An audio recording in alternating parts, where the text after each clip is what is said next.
Hello everyone and welcome back to the Carcode YouTube channel. If you're new here, please make sure to hit the subscribe button down below and turn on the post notification bell so you're notified every single time I upload a new video.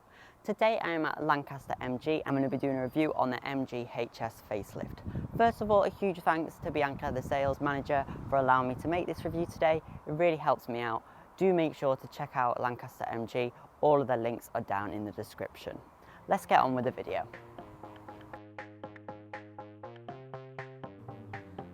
So then, let's start on the most striking point and the newest design elements on the HS. It's definitely got to be to the front of the vehicle. You've got these more sleeker full LED headlamps as standard now, and they look absolutely excellent. These are your indicators down here. It looks great. You've got a redesigned front grille. It all just looks a lot sportier. Now, we're not used to seeing a full MG design language yet because it's only been a few years in the UK and it wasn't super strong. But it is getting there, especially with cars like the MG4 and the MG Cyberster that we're going to be seeing next year. It's getting quite exciting. Remember, MG is more of a budget brand, so it's going up against other budget brands like Citroën, Dacia, Skoda and Seat. So it's not this high premium brand yet, okay? But I think it could get there, definitely. It could get more with the mainstream. We've seen it in recent years with the Korean manufacturers, how they've just gone up and up and up. We've also seen it with the French manufacturers in recent years too. So if it's possible for them, I think MG has got a good chance as well. Chinese company, but of course MG is still British, even though they're all made in China. Lots of the design and research and development is carried out in the UK. Colour-wise on the HS, as standard you get Arctic White or Holborn Blue. That's definitely got to be my favourite colour on the HS. Just for reference, this is the Holborn Blue colour. On camera it doesn't show up quite right, it looks a bit like British gas vans, but in real life it's got more of a Audi Turbo Blue feel to it, / Miami Blue. On your Porsches it's got that feel to it. It is a solid colour. It's quite nice, to be fair. I do like a metallic, but for a free colour option I really like that MG's pushing the boat out and going for some more fun colours. Then your metallic paintworks go up to £545 for an optional extra. This one is the white pearl. It's a stunning colour, pearlescent white, off-white kind of cream colour. It's quite classy, it looks really nice. You can also get the black pearl. This is a HS in the black pearl colour. Don't think it's as exciting as Holborn Blue or as in the white. They've got a new colour called Urban Grey, which is going to be really popular. Dark grey has been a huge trend over the last few years, but that one's got shades of purple and brown, which is quite nice. And you've also got the Dynamic Red, which is £695 option. Now, if you've seen my videos before, you may remember I do little animations on the wheel to show the different options available. Now, on this updated HS, I can't really do that because this is the only wheel they offer, and it's this 18-inch diamond cut wheel which is on both SE and Trophy trim models, so quite nice. It's got quite a low profile tyre for an 18-inch on a big car like this, so your ride comfort is going to be what you'd be more used to on a 19 or 20-inch wheel. There is one gripe, is that you can't really tell the difference between the SE or the Trophy on the outside. The only difference is the rear tinted windows. So then the side of the vehicle, as typical for a facelift, is pretty much unchanged. It's the front and the rear that have had slight tweaks as it's been updated. The 18-inch alloy wheels from here as well are a bit more of a better proportion, so if you're a bit further away they do look bigger than 18 inches. I'd say the diamond cut, I've said it before, they do make wheels look bigger than they actually are. The side profile is not too bad on the HS, it's just got a much better rear end and front end now to carry the whole design. Back to the stunning new face of the HS, one thing I would point out is the fact you don't get front parking sensors on the new HS at all. So you've just got the rear camera, but you get rear camera standard and rear sensors, so you're just going to have to reverse park everywhere, which is what I do anyway. But it is sometimes nice to have front sensors. Again, price. We're at a budget end here with this vehicle, right? This car is costing the same price as like a Seat Arona or something in a lower category, a Ford Puma, but you're getting a huge car. If you're a big family or a taxi driver or need a lot of space or have dogs or need something that's more practical or want a bit more power, don't like 1 litre engines, then this is definitely a really good choice to go for and definitely one to consider. So I thought I'd just show you the front of a pre-facelift just to give you an idea of how much it's changed. You can see the headlights are a bit more bulbous on the pre-facelift. You've got this grille which is more like a so almost kind of Audi but kind of Mazda. It doesn't have as much brand identity, it's not as sleek, it's more of a blob looking. I do still think it looks good, like for an SUV it's not too bad, it's still budget, but you can just see now at the front it's so much improved. I'll show you the back and see what's changed on there. So the rear tail lamps on the outgoing model, you can see they're kind of brighter, they call kind of Mercedes kind of vibes, they're quite bulbous looking. They're actually the same light, if that makes sense, they've just adapted them so the same size and everything. This plate holder unfortunately does still exist and I really don't like how this looks, but if you are looking at getting one of these you can remove this and you can stick the plate on with plate tape instead, and I definitely do that. So you can just put some plate tape on there instead and stick the plate on that way. You don't have to do it with these bolts on here. And now to the back of the new HS, you can see the rear lights, they've tinted them slightly, really great. I'm glad they haven't gone for the clear tail lamp trend on the HS. It won't work on some cars, it just doesn't do that, especially with a bigger light. I think the clear is just not working with every car, and many manufacturers are really pushing clear tail lamps when the dark cherry red is the way to go. Such an improvement, really, really good. You've got your rear sensors and your chrome exhausts, but they're tastefully done and pointing down. They're not situated too high up either where they look silly. So then, let's have a little look at boot space and practicality in the facelifted HS. Well, it's exactly the same as the pre-facelift.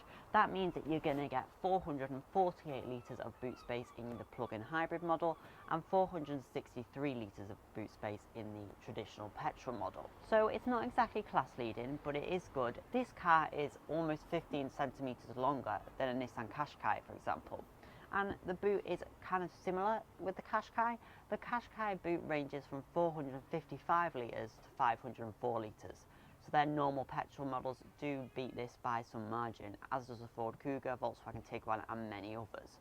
So I think it's just the way they've packaged the car. And I'll show you underneath. You do have all this storage as well under here.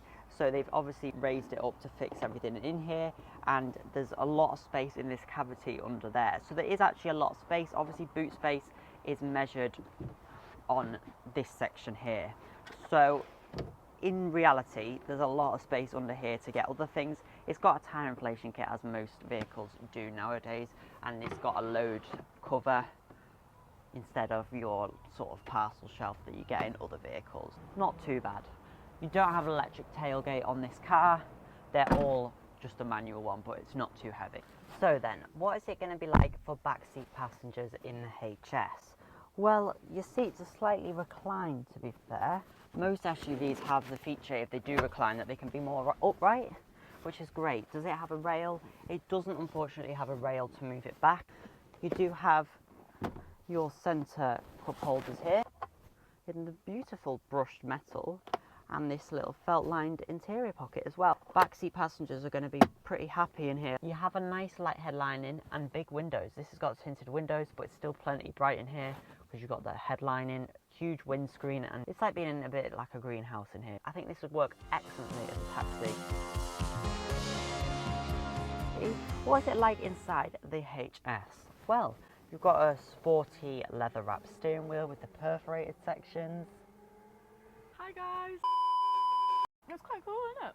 It's actually really smart. It's a bit odd, this, because actually looking at everything, it doesn't look cheap, but it is, which is a little bit weird. I don't know how to explain it, whereas they could have maybe used some more traditional materials like your cloth and your just bits of leather, not everywhere. Sort of like what Skoda would do, or like what Ford would do, but they want to be different. We've got a 10.1 touchscreen in the middle. You've got Apple CarPlay and Android Auto on there, which is great. You've got navigation.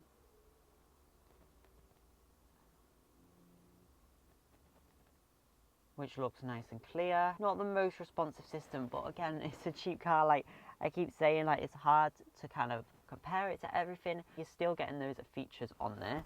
I'll just pop it into reverse so you can see the rear camera. So you can see it just comes up straight away when you put it into reverse. Reverse is also in a good place, same as every Volkswagen pretty much.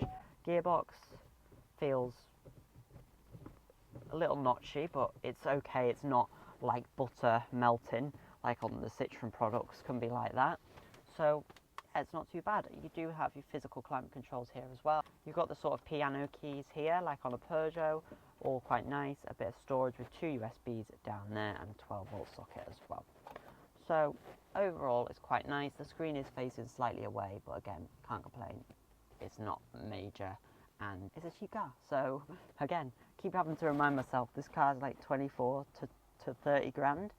I know that's still a lot of money, but for a brand new SUV this size, it's incredibly good value. So let's have a look at what powers the HS underneath the bonnet.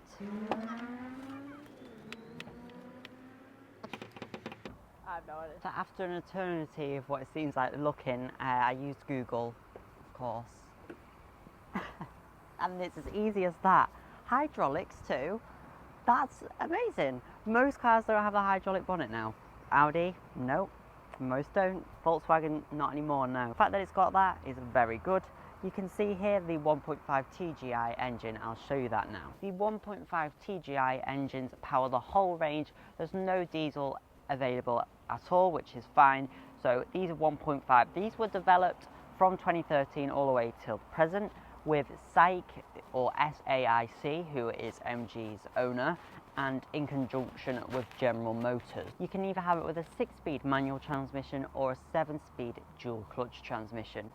With the 6-speed manual, it gets you from 0 to 60 in 9.6 seconds, which isn't too bad. It's quite nippy actually, and it's 162 PS or around 160 brake horsepower. This actual unit is also used in the plug-in hybrid model, but you also have a 90 kilowatt electric motors on the front, which gives a combined output of 258 PS or around 255 brake horsepower. That gives you electric only mode if you're just in town of up to 44 miles and a combined of 32 miles on electric only.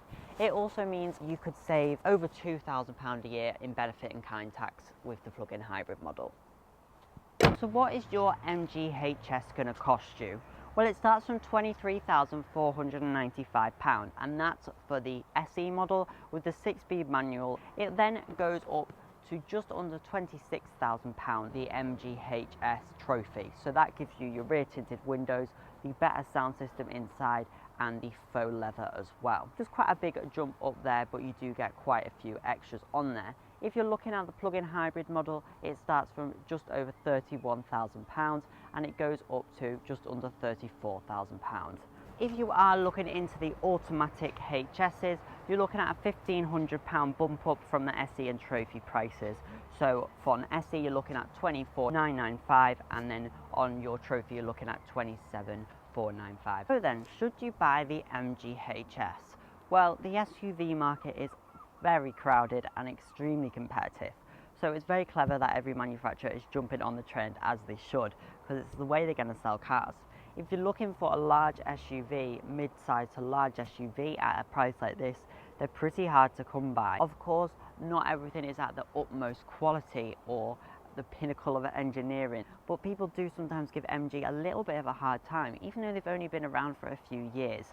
We've got to remember that competitors like the Tiguan and Qashqai have been around for over 15 years and they've had 15 years to constantly develop, whereas the HS has been around since 2019, not a long time. This facelift is a really good step in the right direction. The brand is going in a really good place.